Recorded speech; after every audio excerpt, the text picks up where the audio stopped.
हामी केही दिन पहिला बुटोल सिद्धार्थ केबुल कारमा गएका थियौं। त्यही क्रममा म एउटा होटेलमा माथि गएर बुटोलको भ्यू कि मैले यसरी लिएको थिएँ। अनि त्यो भ्यू र बुटोल एकदमै दामी थियो। पारी मन्दिर जस्तो देखेर मैले जुम गरिकन यसरी हेरेको पनि थिएँ। तर बुटोल एकदमै खतरा दामी बिहान पख थियो, घाम पनि बल्ल उदाइरहेको थियो।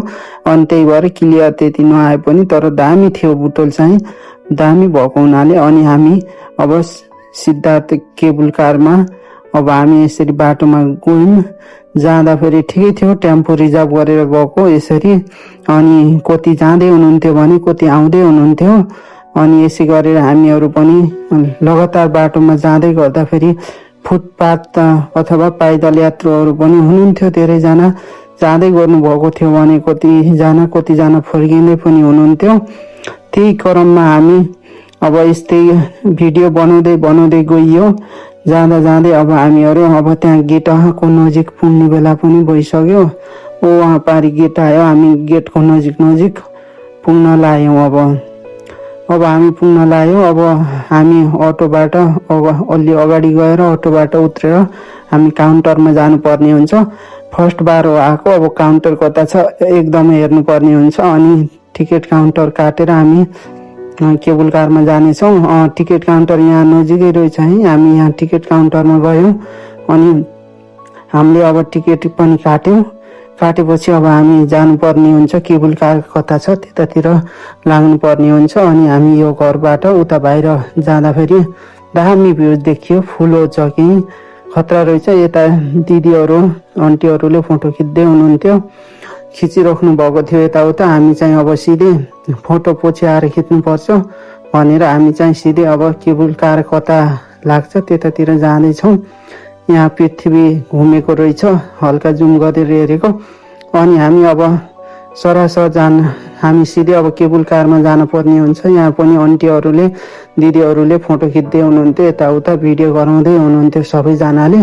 तर पनि हामी अब सरासर माथि जान, यहाँ भान्जा अगाडि गएर फेरि यता चकचके हुनुहुन्छ, त्यही भएर त्यसै गर्नुहुन्छ। अनि हामी ल सरासर जानुपर्ने हुन्छ। सरासर माथि गएर अब केबुल कार कहाँ छ भनेर हेरेर सोध्दै पुछ्दै गएर हामी अब यहाँ भित्र पस्न पर्ने हुन्छ।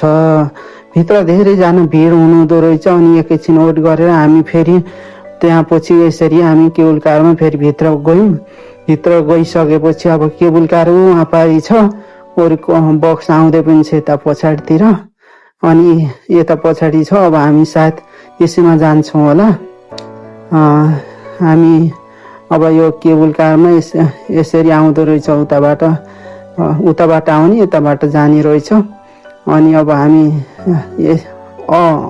यसमा बस्छौँ, यसमा चाहिँ बस्छौँ। त्यसमा अरू नै गयो हटाइएन, त्यही भएर हामी अब यसमा बस्ने भएका छौँ। अब हामी ल यसमा बस्दैछौँ है। ल हामी बसिसक्यौँ। अब आन्टीहरू पनि कताबाट आफ्नो बुवा मम्मी कोकनलाई लिएर आउनु भएको रहेछ उहाँ आन्टी पनि। अनि भिडियो सिडियो बनाउँदै हुनुहुन्छ। अनि अब ढोका लाग्छ, अटोमेटिक रहेछ ढोका लाग्छ। अब केही समयमा हिँडिहाल्छ, धेरै रोक्दैन। रमाइलो भयो, जे जस्तो भए पनि एकदमै रमाइलो भयो।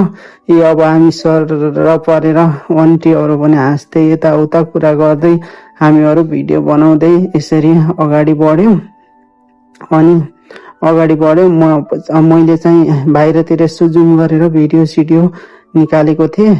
उता यो बुटोल एरिया हो। यताबाट राम्रो भ्यू देख्यो पनि त्यो कोइरो लागेको हुनाले बुटोल खासै राम्रो देखिएन, बिहान पख भएको हुनाले। हामी यहाँ यसरी माथिसम्म जाने हो। यसै गरिकन पोलदेखि अब यो सबै क्रस भई हामी माथि डाँडामा देखेको माथि डाँडामा हामी पुग्नु पर्ने हुन्छ। लगभग यहाँबाट जाँदा फेरि 10 मिनटमा पुर्याउँछ भन्ने कुरा सुनेको।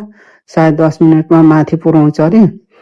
यताबाट उताबाट आउँदै हुनुहुन्छ एक टोली, हामी चाहिँ भर्खर जाँदै हो। उहाँहरू चाहिँ उँधो फर्किँदै हुनुहुन्छ, उताबाट आउने चाहिँ उँधो फर्किँदै हुनुहुन्छ।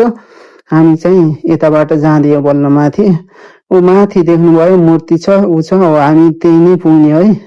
अब हामी ठ्याक्क त्यहाँ पुगेपछि अब त्यहाँ के कस्तो छ पहिलो बार गएको। ल हामी यहाँ पुगिसक्यौँ, माथि पुग्यौँ। अनि पानी खानाले पानी ल्याए। पिज्जा सिजा खायौँ हामीले। यताउता सुन्तला लगेको थियो तिनी पनि खाइयो। अनि हामी फेरि अब फर्किने बेला फर्कियौँ। यसरी तल आएर फोटो सोटो खिचेर बास खोला